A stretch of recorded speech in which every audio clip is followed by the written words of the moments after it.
విధాలుగా తెలుసుకుంటూ ముందుకు వచ్చినట్లయితే ఆయనలో ఉన్న యేసుక్రీస్తుని మనము ప్రేమించే వారుగా ఆయన తన తాను ప్రవర్తించుకుంటూ వస్తారు.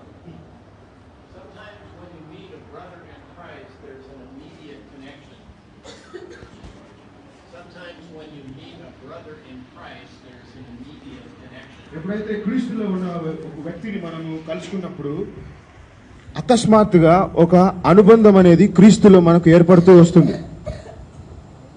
So thank you for letting me come. Praveen గారు, మీరు నన్ను ఆహ్వానించినందుకు మీకు వందనాలు.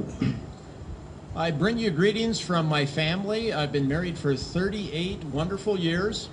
మా యొక్క కుటుంబం నుంచి మీకందరికీ అభివందనాలు తెలియజేస్తున్నాను. నా యొక్క పెళ్లి చేసుకున్నప్పటి నుంచి నేను ఇప్పుడు 38 సంవత్సరాలు అయింది. I have 3 daughters and almost 10 grandchildren. నాకు 3 కుమార్తెలు ఉన్నారు. దాదాపుగా 10 మంది మనవళ్ళు మనవరాళ్ళు ఉన్నారు. My wife and I love to take our grandchildren out for dates with us. మేము మరి సహవాసం చేసి బయటికి వెళ్ళేటప్పుడు నేను మా భార్య మేము మా మనవల్ని మనవరాలని మాతో తీసుకుపోవడానికి ఎక్కువగా ఇష్టపడతాం. One time on one of our dates we went to lunch and were together for about 3 hours. మరి మేము ఒకసారి భోజనం చేయడానికి ఒక రోజు వెళ్ళినప్పుడు లంచ్ కి 3 గంటలు వాళ్ళతో గడపాల్సిన సమయం వచ్చింది. Riley and Caleb were in the back seat of the car. మరి మేము అలా వెళ్తుండగా ప్రయాణంలో కారులో బ్యాక్ సీట్ లో రైలీ అనే మా మనోడు, కేలెబ్ అనే మా మనోడు ఇద్దరు బ్యాక్ సీట్ లో కూర్చుని ఉన్నారు. And I'm Papa, said, "Papa's tired, he needs a nap." మరి వాళ్ళు నన్ను పాప అని పిలుస్తారు. నేను అప్పుడు వాళ్ళతో అన్నాను, పాప అలసిపోయాడు అని వాళ్ళతో చెప్పాను. Caleb said, "Papa doesn't need a nap." Caleb అన్నాడు, పాప అలసిపోయినా గానీ ఆయనకు ఇప్పుడు నిద్రపోవాల్సిన అవసరం లేదు అని అన్నాడు. And I said, "Why doesn't Papa need a nap?" అప్పుడు నేనన్నాను, ఎందుకు పాప నిద్రపోవాల్సిన అవసరం లేదు కేలెబ్ అని అన్నాను. And Caleb stopped and he said, "He doesn't need a nap because he is Superman." ఎందుకంటే పాప నిద్రపోవాల్సిన అవసరం లేదు, ఎందుకంటే పాప నువ్వు శక్తివంతుడు కదా, నువ్వు సూపర్ మ్యాన్ కదా, నీకు నిద్ర అవసరం లేదు అని అన్నాడు Caleb. After we get done today, you'll know I'm not Superman, I'm not Spider-Man, and I am not Batman. ఈ రోజు నీతో నేను గడిచిన సమయం అంతా అయిపోతే నీకు తెలుస్తుంది నాయనా, నేను సూపర్ మ్యాన్ కాదని, బ్యాట్ మ్యాన్ కాదని, సూపర్ హీరో కాదని నీకు తెలిసిపోతుంది అని అన్నాడు. And I'd like to say also how grateful I am that God gave me 3 wonderful daughters and a godly wife. నేను దేవునికి ఎంతో కృతజ్ఞుడై ఉన్నాను, ఎందుకంటే ఆశ్చర్యకరంగా దేవుడు నాకు మంచి భార్యను, తర్వాత మరి రత్నాల లాంటి 3 కుమార్తెలను దేవుడు ఇచ్చాడు. It took these 4 wonderful women to help me realize God is all about relationships. మరి దేవుడు సంబంధ రహితుడు అన్న విషయాన్ని నాకు అనుభవంలో ఈ 4 అద్భుతమైన ఆడవాళ్ళ ద్వారా దేవుడు నాకు గమనింపులో తీసుకొస్తున్నాడు. I love truth and truth is in this book. నేను సత్యాన్ని ప్రేమించేవాడని, మరి సత్యము ఈ పుస్తకంలోనే ఇమిడి ఉన్నది. But it took a long time for me to realize it's about truth and relationships. మరి నాకు ఎంతో కాలం పట్టింది కేవలం సత్యం కాదే, సత్యంనే తెలుసుకోవాలని కాదు, కానీ సత్యంతో కూడా సంబంధాలని తెలుసుకోవాలనే దాన్ని నేను చాలా కాలంగా నేర్చుకున్నాను. Let me tell you a story before I begin the message.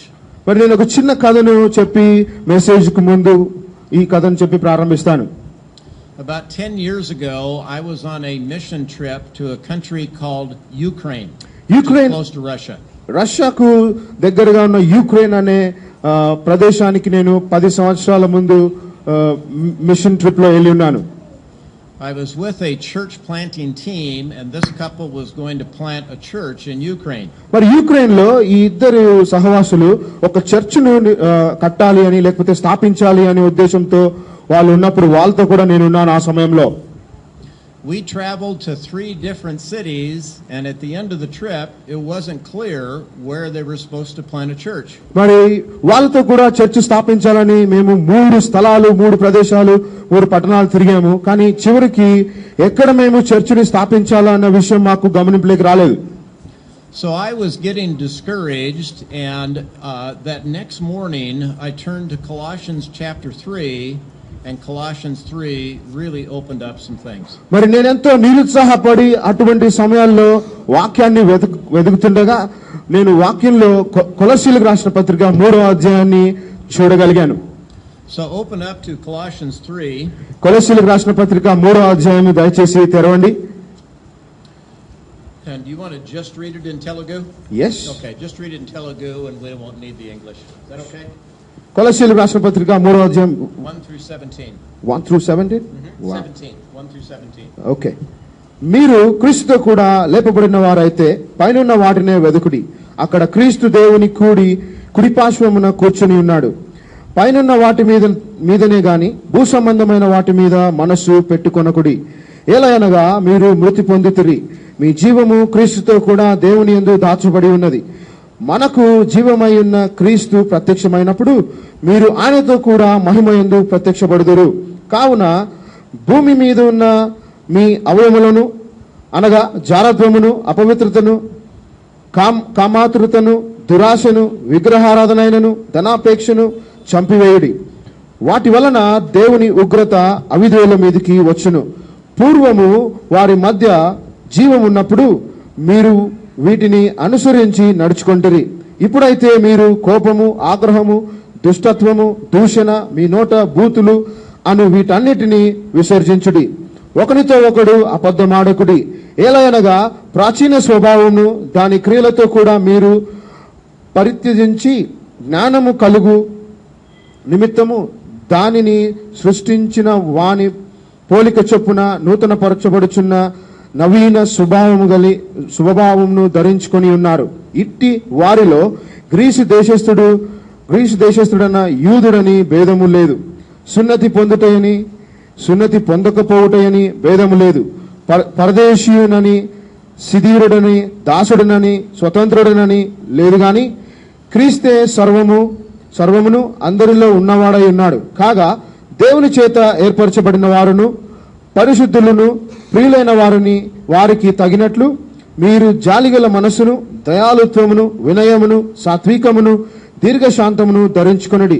ఎవడైనా తనకు హాని చేసనని ఒకడు అనుకుని ఎడల ఒకరినొకడు సహించుచు ఒకరినొకడు క్షమించుడి. ప్రభువు మిమ్మను క్షమించలాగున మీరును క్షమించుడి. వీటన్నిటిపైన పరిపూర్ణతకు అనుబంధమైన ప్రేమను ధరించుకొనుడి. క్రీస్తు అనుగ్రహించు సమాధానము మీ హృదయములలో ఏలుచుండనీయుడి. ఇందుకొరకే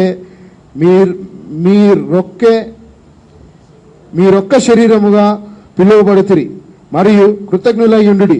సంగీతములతోనూ కీర్తనలతోనూ ఆత్మ సంబంధమైన పద్యములతోనూ ఒకరినొకడు బోధించుచు బుద్ధి చెప్పుచు కృపాసహితముగా మీ హృదయములలో దేవుని గూర్చి గానము చేయుచు సమస్త విధములైన జ్ఞానముతో క్రీస్తు వాక్యము మీలో సమృద్ధిగా నివసింపనీయుడి. మరియు మాట చేత గాని క్రియ చేత గాని మీరేమి చేసినను ప్రభు అయిన యేసు ద్వారా తండ్రి అయిన దేవునికి కృతజ్ఞతాస్తుతులు చెల్లించుచు సమస్తమును ఆయన పేరుట చేయుడి. Thank you very much for reading that out loud. Okay. Yeah. What happened on the trip that morning is that this passage went right to my heart and helped me see some things that I needed. మరి ఆ సమయంలో, ఆ నిరుత్సాహపడిన సమయంలో ఈ వాక్య భాగాన్ని నేను తేరి చూసినప్పుడు అది నా మనసుకు ఎంతో పరిచర్య చేసింది. Before we begin the passage, though, I'd like to say a couple of things just to set the stage for the message. మరి మేము ఈ వాక్య భాగాన్ని వాక్యానుసారంగా చెప్పక మునుపు నేను కొన్ని విషయాలు చెప్పి మిమ్మల్ని సిద్ధపరుస్తాను. Does anybody have any idea how many verses are in the Bible? ఎవరికైనా మీలో ఇక్కడ ఉన్న వారికి తెలుసా అండి బైబిల్లో మొత్తం ఎన్ని వచనాలు ఉన్నాయో ఎవరికైనా తెలుసా? How many do you think? ఎన్ని ఉండొచ్చు? లేకపోతే How many? Any idea? More than 5? More than 10. 5 కంటే ఎక్కువ ఉన్నాయా? 10 కంటే ఎక్కువ ఉన్నాయా? More than 1,000. మోర్ దెన్ 1000 కంటే ఎక్కువ ఉన్నాయా? Okay. How many? 10,000? More than 5,000? 5,000 కంటే ఎక్కువ ఉన్నాయంట. There are about 31,100 verses and a few more. I think it's 31,102 or 7. I forget which. 31,102 లేకపోతే 103 వచనాలు ఉన్నాయంట. 31,103 వచనాలు దాదాపుగా. Somebody went and counted how many verses in the Old and New Testament use the word heart. మరి ఒకరు హృదయము అని ఎక్కడైతే రాయబడిందో ఆ వచనాలన్నిటినీ వెదికి చూస్తే 919 వచనాలు హృదయం అనే మాటను గురించి మాటను వాడుతూ ఉన్నాయంట. How many do you think in the Bible have the word heart? మీరు ఎన్ని వచనాలు ఉన్నాయనుకుంటున్నారు హృదయాన్ని గురించి అక్కడ చెప్పబడిన వాక్యాలు? 5? 10? 5, 10? How many? ఎన్ని ఉంటాయి? 57. 257. 257, okay. 257 అంట.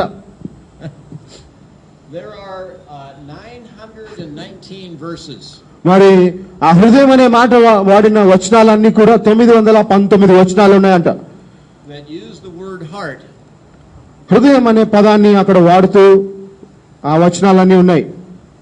That means about 1 in every 31 verses in the Bible use the word heart. మరి అట్లా చూస్తా వస్తే ఒక 31 వచనాలలో కేవలం ఒక్కసారైనా ఆ మాటను వాడుతూ వచ్చారు వాక్య భాగంలో. 31 వచనాలకి ఎక్కడో ఒక చోట హృదయం అనే మాట ఉంటుంది. Why do you think there are so many verses on the heart in the Bible? మరి బైబిల్లో హృదయానికి సంబంధించిన వాక్యాలు ఇంత ఎక్కువ సంఖ్యలో ఎందుకు ఉంటున్నాయి అనుకుంటున్నారు? What do you think? ఏమని ఆలోచిస్తున్నారు చెప్పండి, ఎందుకు అలా ఉండొచ్చు?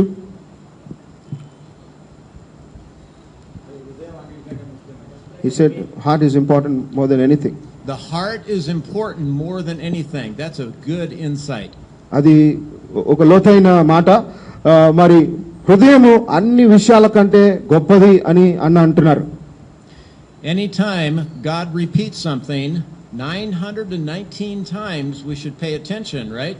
దేవుడే 919 సార్లు ఒక మాటని తన వాక్యంలో మారుమారుగా చెప్తున్నాడంటే దేవుడు దాని విషయమై ఎంతో అంటే సీరియస్ గా ఉన్నాడు. Why else do you think heart is so important? ఎందుకు హృదయము అలా ఉండొచ్చు, అంత ఇంపార్టెంట్ గా వాక్య భాగంలో వాడాడని మీరు అనుకుంటున్నారు? ఇంకా ఏమైనా ఉంటే చెప్పండి.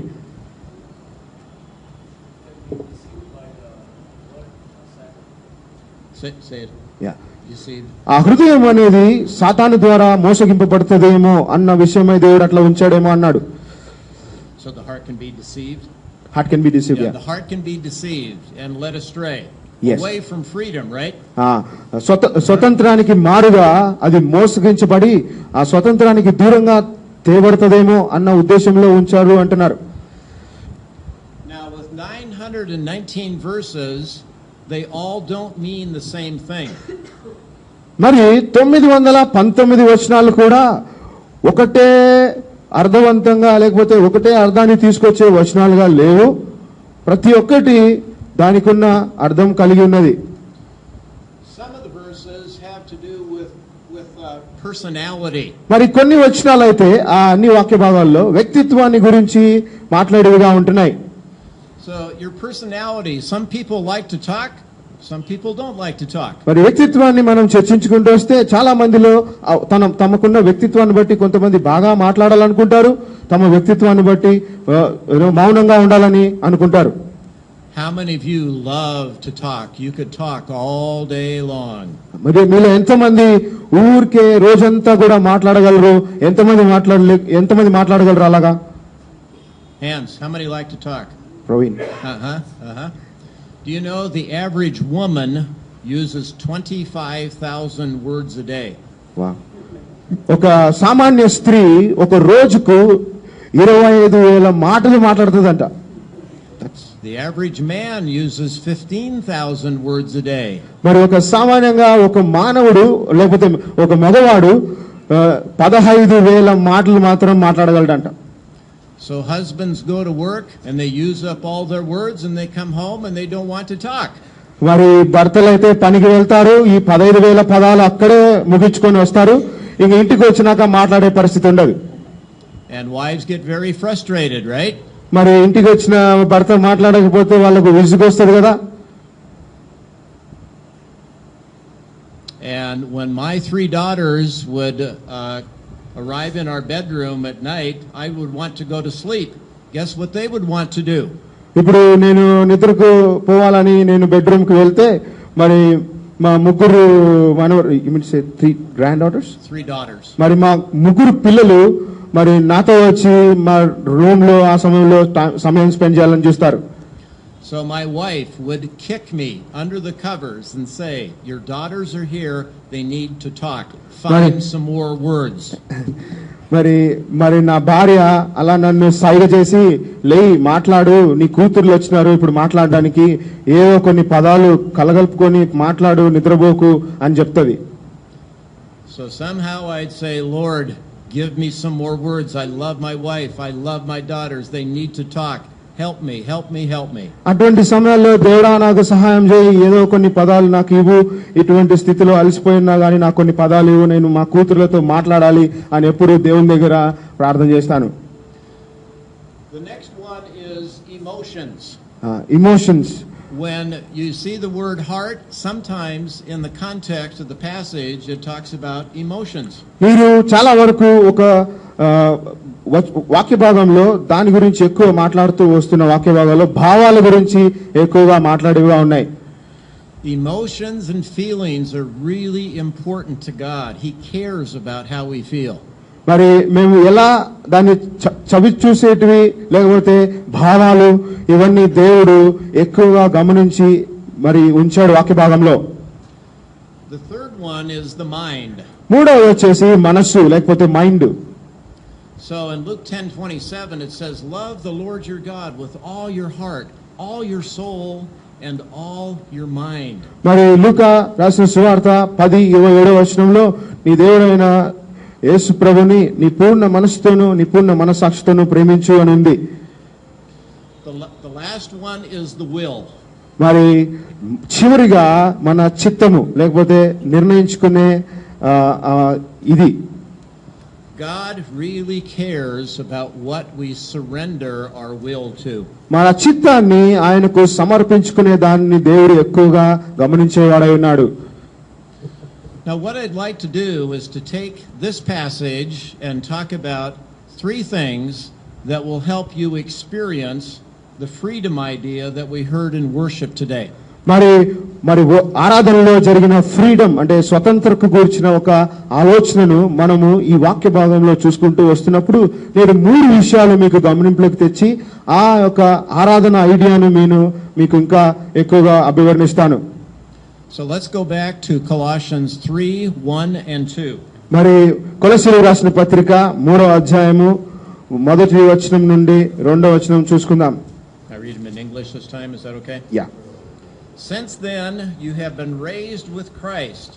Set your hearts on things above, where Christ is seated at the right hand of God. Set your minds on things above, not on earthly things. So there you have the word heart and you have the word mind. ఇగో ఈ మూడు వచనాల్లో ఈ అధ్యాయంలో మరి అక్కడ మనస్సుకు సంబంధించిన పదము మరి హృదయానికి సంబంధించిన పదాలు ఆ 3 వచనాల్లో దేవుడు వాడుతూ ఉన్నాడు. So I think what that's talking about is I put the word set here, and that's the first idea that goes with this theme on releasing the life of God within us. మరి వెదకుడి అన్న పదాన్ని నేను ఇక్కడ ఎక్కువగా మీకు చూపిస్తున్నాను. మరి ఆ సెట్ అనే పదాన్ని నేను చెప్తున్నాను. Now let me tell you a story from my own life to illustrate this. మరి ఈ విషయాన్ని నేను మీకు వివరించడానికి ముందు నా అనుభవంలో ఉన్న ఒక చిన్న కథను మీకు చెప్తాను. Number of years ago, I had a Bible study with 10 doctors at a hospital in Seattle where I live. నేను నివసిస్తున్న సియాటిల్లో ఒక బైబిల్ స్టడీలో 10 మంది డాక్టర్స్ తో నేను బైబిల్ స్టడీ కలిగి ఉన్న సమయం అది గత సంవత్సరాలుగా, అది కొన్ని సంవత్సరాల క్రితం. The Bible study started at 6 a.m. in the morning.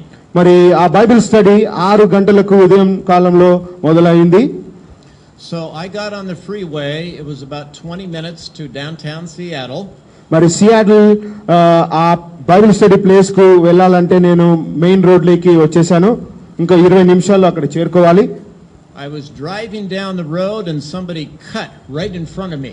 మరి నేను నేరుగా నా దారిలో నేను వస్తున్నప్పుడు హఠాత్తుగా ఒకడు అడ్డం వచ్చేసాడు. And I immediately got very angry. నాకు ఆ క్షణము ఎంతో కోపం వచ్చింది ఆ వాడు చేసిన ఆ పనిని బట్టి. I got what we call in America road rage.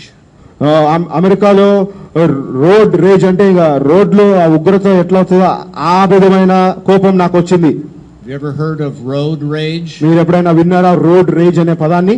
That would never happen in India, would it? No? భారతదేశంలో అయితే అది జరగదు కదండి, నాకు తెలుసు అది జరగదు. Maybe sometime. అలా కొన్నిసార్లు జరిగిండొచ్చు, నాకైతే తెలీదు. So, I should have just backed off and calmed down, but I didn't do that. మరి ఆ సన్నివేశంలో అలా జరిగినప్పుడు పోనీలే అని చెప్పేసి నన్ను నేను తగ్గించుకొని వెనక్కి వచ్చి అట్లా ఉండిండొచ్చు, కానీ నేను అట్లా చేయలేదు. So, he cut in front of me, I cut in front of him, and then he cut in front of me, and then I cut in front of him.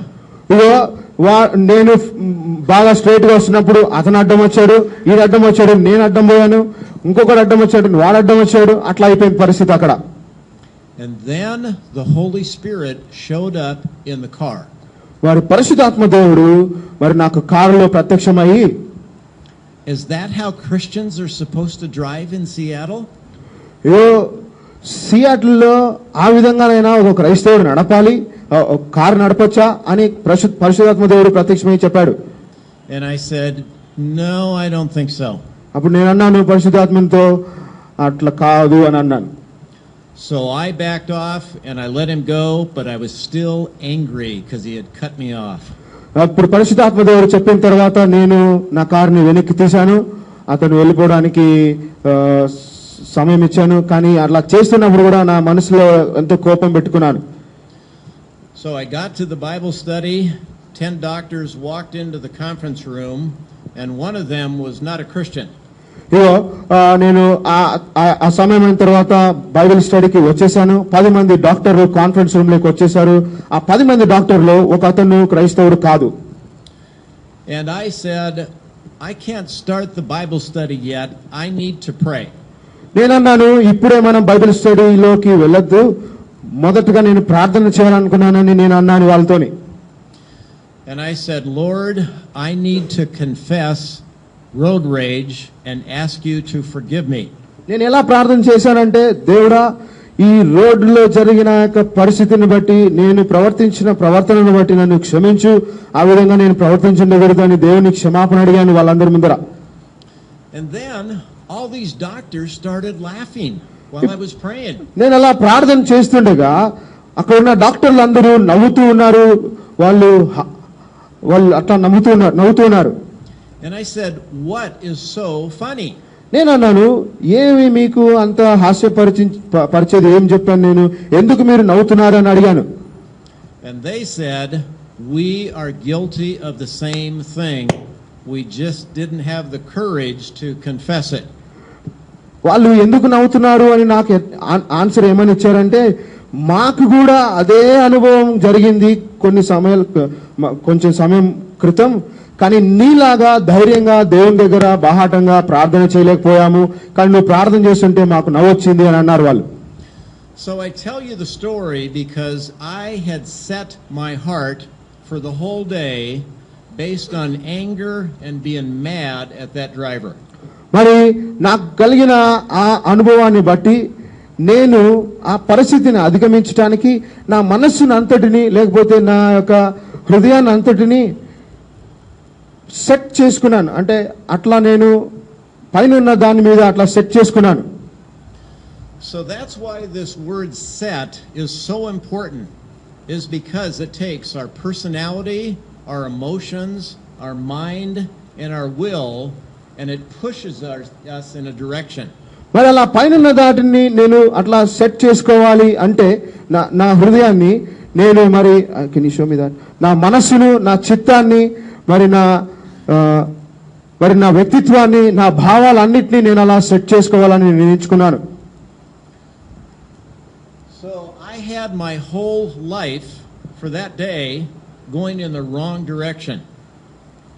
నేను నా జీవితంలో ఆ జరిగిన సందర్భంలో ఆ రాంగ్ డైరెక్షన్ లో పోయినప్పుడు కూడా, నేను ఆ పరిస్థితి జరిగినప్పుడు కూడా అలా సెట్ చేసుకోగలిగాను నా హృదయాన్ని. So remember this word set all throughout the day, because that's how we can experience freedom in Christ. మనకు కలుగుతున్న ఆ రోజు అనుభవంలో, ఆ రోజంతటి అనుభవంలో ఆ సెట్ అనే పదాన్ని మీరు గమనించుకోండి, ఆ విధంగా అమర్చుకోండి. Okay, and let's read Colossians 3:15 and 16 again. మరి కొలొస్సీయులకు రాసిన పత్రిక 3వ అధ్యాయము 15వ వచనము 16వ వచనం చదువుకుందాం మళ్ళొకసారి. In the English it says, "Let the peace of Christ rule in your hearts, since as members of one body you were called to peace, and be thankful. Let the word of Christ dwell in you richly, as you teach and admonish one another with all wisdom, and as you sing psalms, hymns, spiritual songs with gratitude in your hearts to God." క్రీస్తు అనుగ్రహించిన సమాధానము మీ హృదయములలో ఏలుచుండనీయుడి, ఇందుకొరకే మీరొక్క శరీరముగా పిలువబడితిరి. మీరు మరియు కృతజ్ఞులై ఉండుడి, సంగీతములతోనూ కీర్తనలతోనూ ఆత్మ సంబంధమైన కృపా సహితముగా మీ హృదయములలో దేవుని గూర్చి గానము చేయొచ్చు. సమస్త విధమైన జ్ఞానముతో క్రీస్తు వాక్యము మీలో సమృద్ధిగా నివసింపనీయుడి. So the second word is let. The first word is set. The second word is let. మొదటి పదము సెట్, తర్వాత రెండో పదం వచ్చేసి నీయుడి, లేకపోతే అలా జరగనివ్వడానికి ఆస్కారం ఇవ్వండి. And the passage says there's two things I should let rule in my hearts. మరి ఈ వాక్య భాగము రెండు విషయాలు అలా జరగనీయుడి అని చెప్తూ వస్తుంది. His peace and his word. మరి ఆయన ఆత్మను, తర్వాత ఆత్మ సంబంధమైన వాక్యమును. This has been very helpful to me as I've gone to Indian universities to lecture on entrepreneurship. మరి ఈ విధమైన గమనింపు నాకు ఎంతో సహాయకరంగా వస్తూ ఉన్నింది. నేను భారతదేశంలో మరి ఆంటర్‌ప్రెన్యూర్‌షిప్ అనే దాని మీద నేను లెక్చర్ చేసే సమయాలలో, when I went to the first university in Indore in 2010, I was giving a lecture to 240 engineering students. మరి 240 మంది ఇంజనీరింగ్ స్టూడెంట్స్ కి మొట్టమొదటిసారిగా నేను లెక్చర్ చేయడానికి ఆ యూనివర్సిటీకి వెళ్ళినప్పుడు ఈ విధమైన గమనింపు నాకు చాలా సహాయపడింది. And right before I got up to speak, I heard the enemy whisper to me, "You don't have anything worthwhile to say. Why are you doing this?" మరి ఆ స్టూడెంట్స్ తో నేను లెక్చర్ మొదలు పెట్టక మునిపే అపవాది నాలో ఇటువంటి శోధింపును చేశాడు.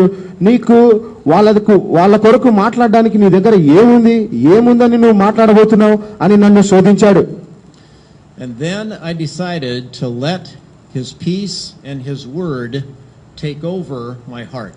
అలా అపవాది శోధించినప్పుడు దేవుని యొక్క సమాధానము, ఆత్మ సంబంధమైన మాటలు నాలో నింపమని దేవుణ్ణి అడిగాను.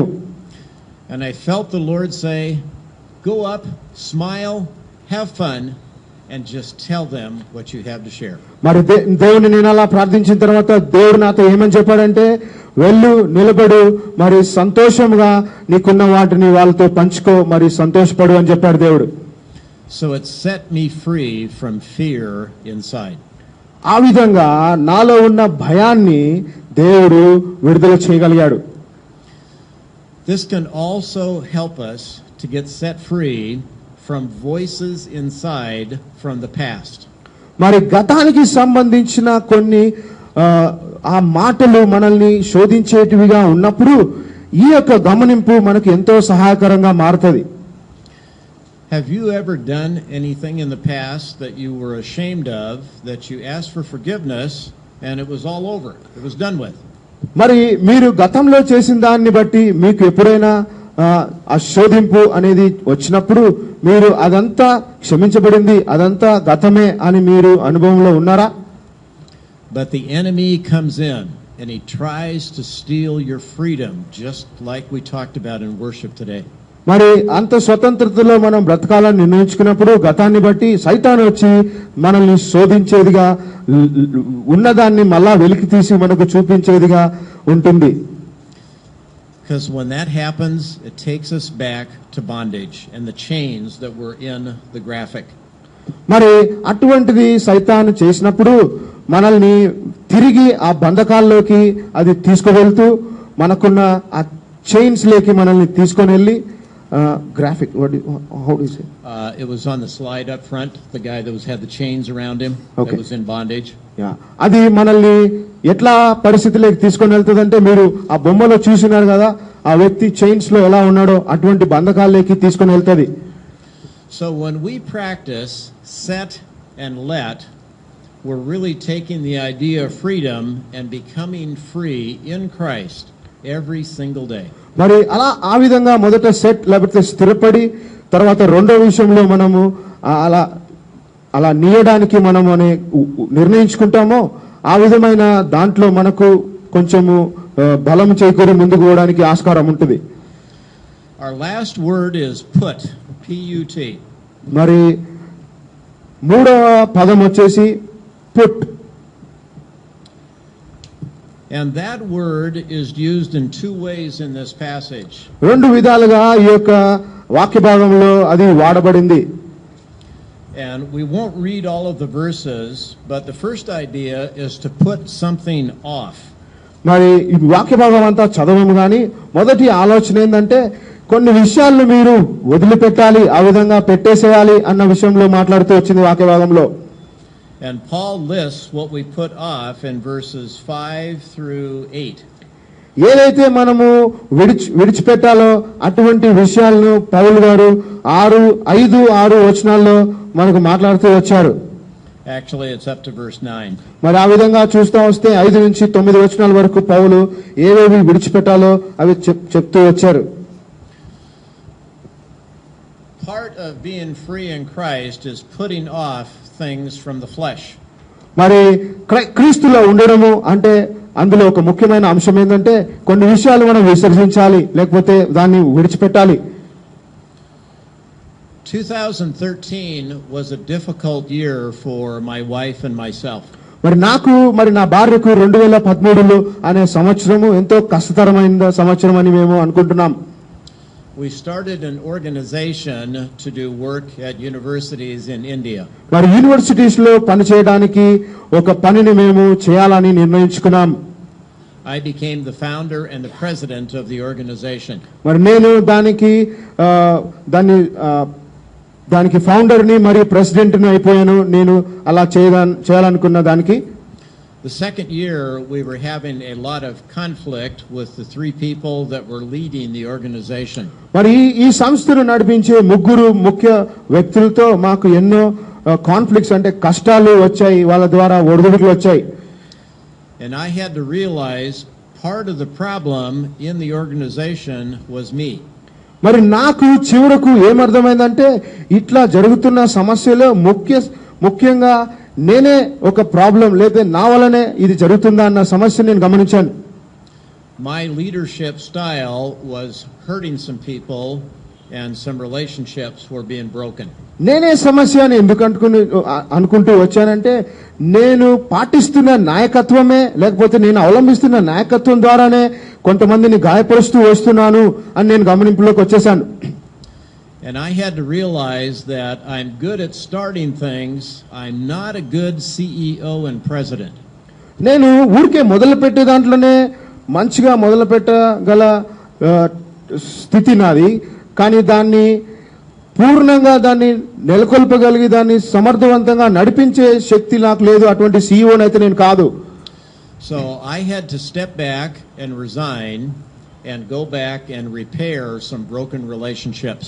మరి నేను అట్లాంటి గమనింపులోకి వచ్చినప్పుడు నన్ను నేను వెనక్కి తీసుకొని ఆ పరిస్థితికి నేను రిజైన్ చేసి మళ్ళా వెళ్ళి ఎక్కడైతే నేను గాయపరిచిన సంబంధాలు ఉంటున్నాయో ఆ గాయపరిచిన సంబంధాలని కట్టుకుంటూ రావడానికి ప్రయత్నించాను. We turned the organization over to someone who is more gifted at being a CEO than I was. నాలాంటి CEO కాకుండా ఎవరైతే ఎక్కువగా దేవుని చేత కొన్ని అంటే గిఫ్ట్స్ తో ఉన్నారో ఎక్కువ శాతం వాళ్ళకి మేము ఆ సంస్థను ఇచ్చేసాం. That was painful, difficult, emotional, very hard to go through. అది మేము వెళ్ళిన ఆ అనుభవము ఎంతో గాయకరమైంది, ఎంతో బాధాకరమైంది. అది దాన్ని వర్ణించలేము, అటువంటి పరిస్థితి అది. But you know what happened? మరి ఏం జరిగిందంటే మీకు తెలుసా? Right in the midst of pain, God does good things. మరి మనం గాయపడుతున్న సమయాలలో ఆ మధ్యలోనే దేవుడు కొన్ని విషయాలు చేయడం మొదలు పెడతాడు. My family was kind of worried about me and how I was doing. మరి నా కుటుంబం అయితే నేను ఎట్లా చేస్తానో, నేను ఎట్లా చేయగలుగుతానో అన్న బాధను వాళ్ళు కలిగినారు నా పట్ల. So I had to go back to Romans 8:28 and 29. మరి నేను ఆ పరిస్థితిలో రోమీయులకు రాసిన పత్రిక 8వ అధ్యాయము 28వ వచనాన్ని చూడడం మొదలు పెట్టాను. And the passage says, God causes all things to work together for good. మరి ఆ వచనంలో అయితే దేవుడు సమస్త విషయాల్ని జరిగే ప్రతిదీ అన్నిటినీ మన మంచి కొరకే దాన్ని జరగనిస్తాడు అని వాక్యంలో చెప్పబడింది. So I made a list of all of the good things that God was doing in the midst of painful things. మరి నేనేం చేయాలని నేను నిర్ణయించుకున్నానంటే, నేను వెళ్తున్న బాధకరమైన సమయాలలో దేవుడు ఏవైతే చేశాడో, మంచి విషయాలు నాకు ఆల్రెడీ కనపరిచాడో అవన్నిటినీ నేను లెక్క పెట్టుకుంటూ అది గమనించుకోవాలి అన్న నిర్ణయంలోకి వచ్చేసాను. And one of the good things was me putting off some of my poor leadership style. అట్లా జరిగిన మంచి విషయాల్లో ఒక్క మంచి విషయం ఏంటంటే, నా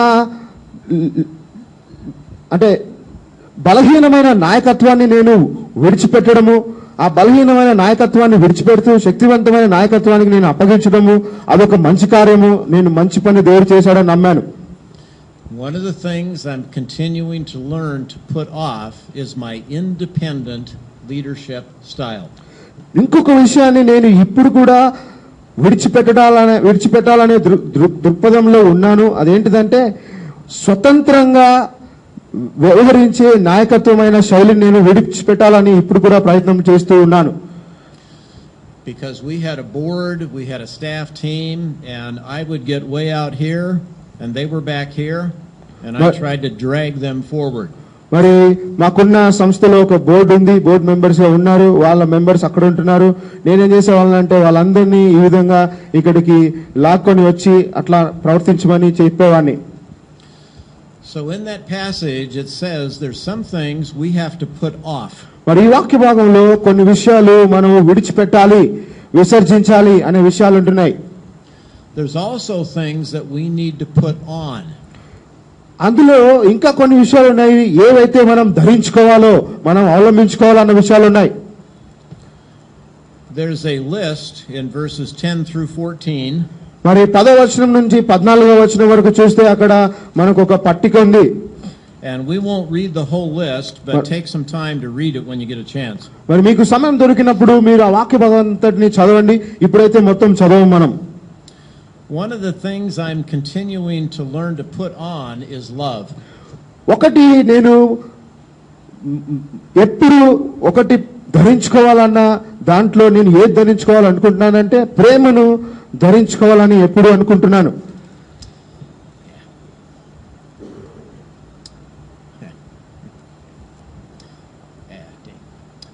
God has been very patient with me.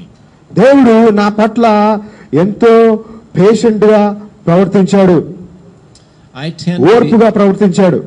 I tend to be very truth driven.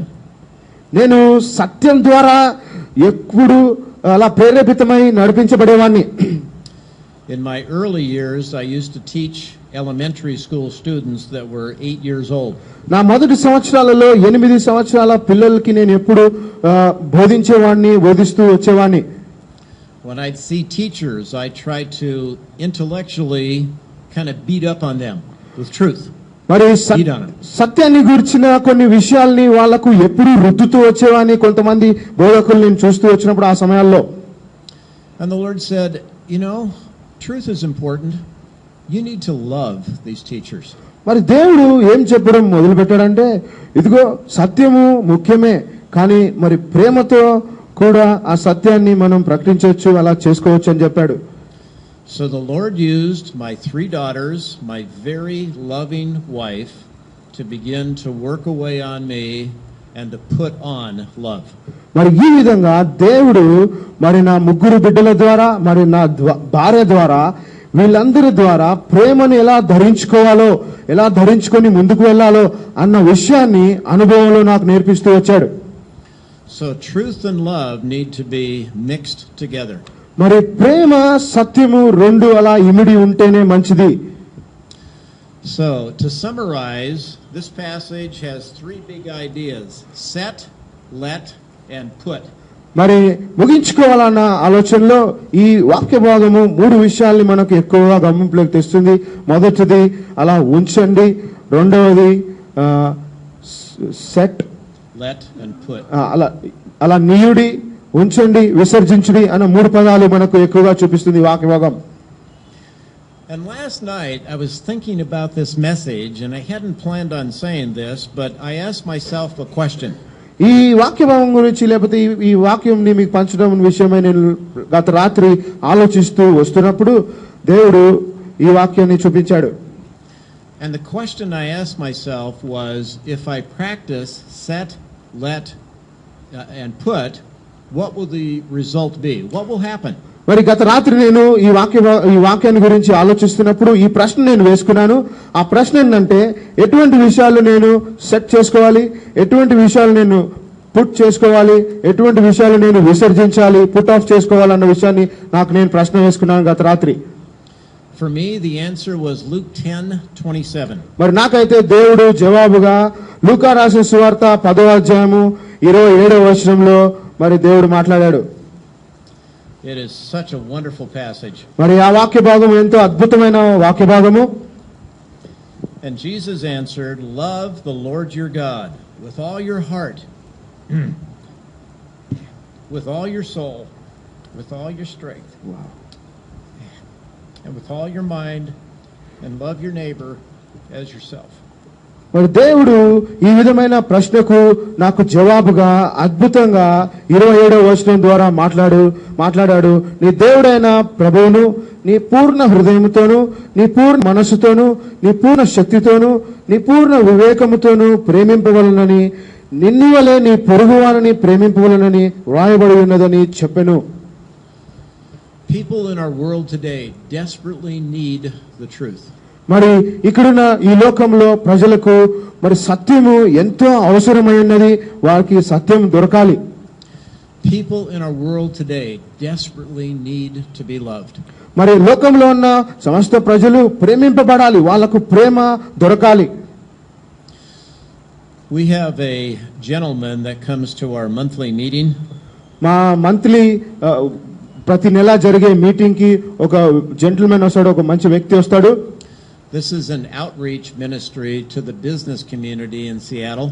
మరి సియాటిల్ లో జరుగుతున్న వ్యాపార సంస్థలలో జరుగుతున్న పరిచర్యలో అవుట్ రీచ్ పరిచర్య పరిస్థితి నేను చెప్తున్నాను. If you're interested, there's a brochure you can look at after we finish today. మరి మీరు ఆ పరిచర్య గురించి మీకు ఏదైనా ఆసక్తిగా మీకు అనిపిస్తే మరి ఈ సమయం అయిపోయిన తర్వాత దాన్ని మీరు చూడొచ్చు. One of the sponsors for the meeting is a gentleman named Ian. ఇయన్ అనే వ్యక్తి ఈ యొక్క వ్యాపారస్తుల మధ్యలో జరిగే ఈ మీటింగ్ కి ఎప్పుడు స్పాన్సర్ చేస్తా ఉంటారు. Ian is Mormon. ఇయన్ అనే వ్యక్తి మార్మన్ సంఘస్థుడు, మార్మన్ చర్చి సంఘస్థుడు. Ian's been coming to the meetings for 4 years. Ian అనే ఈ వ్యక్తి గత 4 సంవత్సరాలుగా ఈ మీటింగ్స్ కి వస్తూ ఉన్నాడు. He started coming, he was sending me all kinds of emails and wanted to get together, calling my cell phone. అలా వస్తూ ఉన్న వ్యక్తి ప్రతిసారి నాకు ఎన్నో ఈమెయిల్ లెటర్స్ రాసేవాడు, ఎన్నో సార్లు కాల్ చేసేవాడు, ఈ విధంగా నాతో కలిసి మాట్లాడాలని ఎప్పుడు చెప్తూ వచ్చేవాడు. Ian was driving me crazy. ఈ విధంగా ఈయన నన్ను ఎక్కువగా విసిగిస్తూ వస్తున్నాడు. And I thought, I just need to sit down with this Mormon and just get him the truth. నేను అనుకున్నాను, ఈయన సతాయిస్తున్నాడు నన్ను, ఈయనతో కూర్చొని సత్యాన్ని చెప్పేయాలి, రుద్దేయాలి ఈ సత్యాన్ని అని అనుకున్నాను.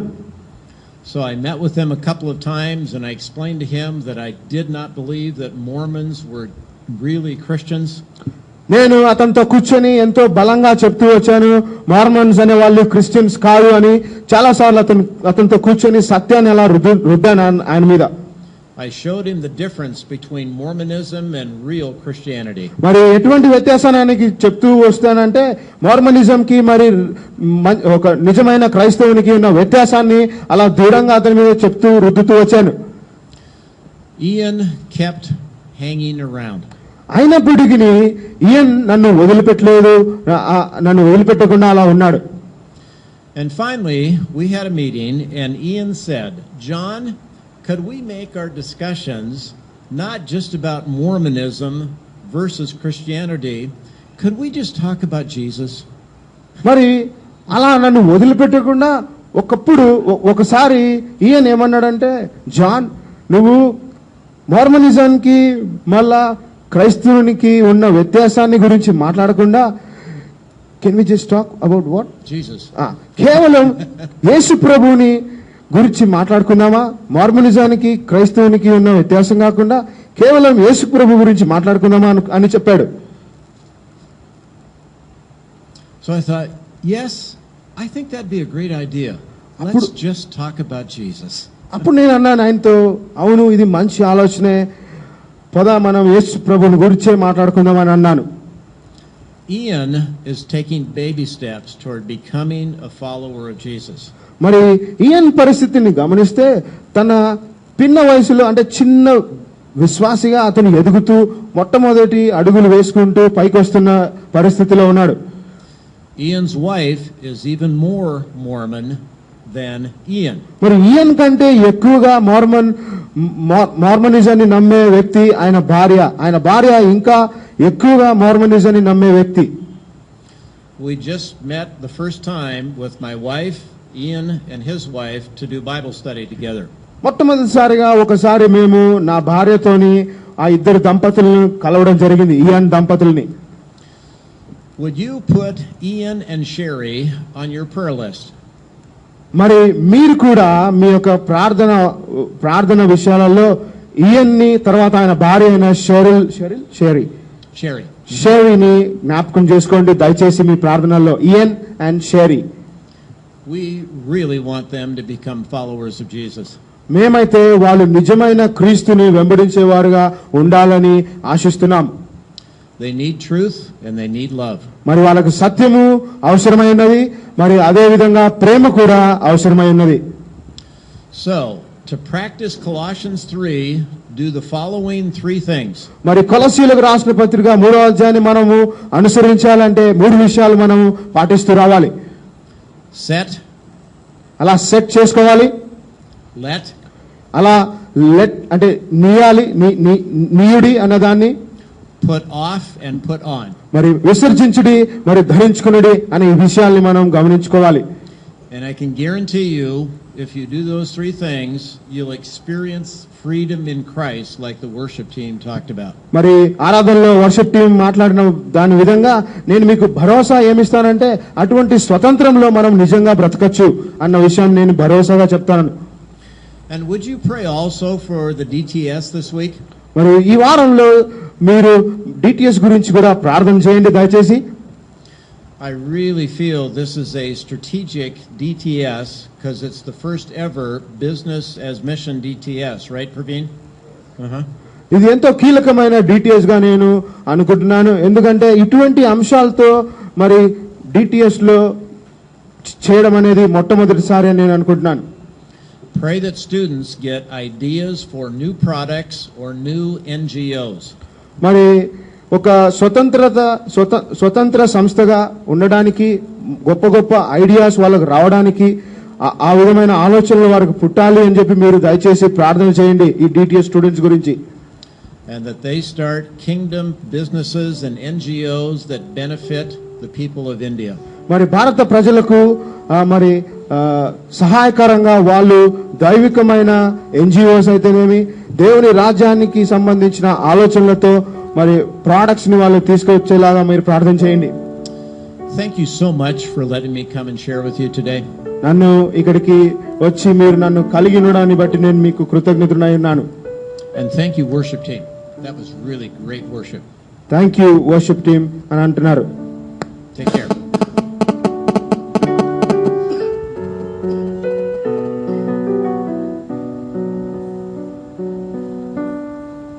Thank you very much, brother.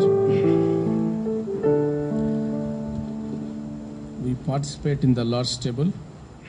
Close your eyes. మన కళ్ళు మూసుకొని ప్రభు బలలో పాల్పొందామండి. మనం విన్నటువంటి విషయాల్ని ఒకసారి మనం చేసుకుందాం.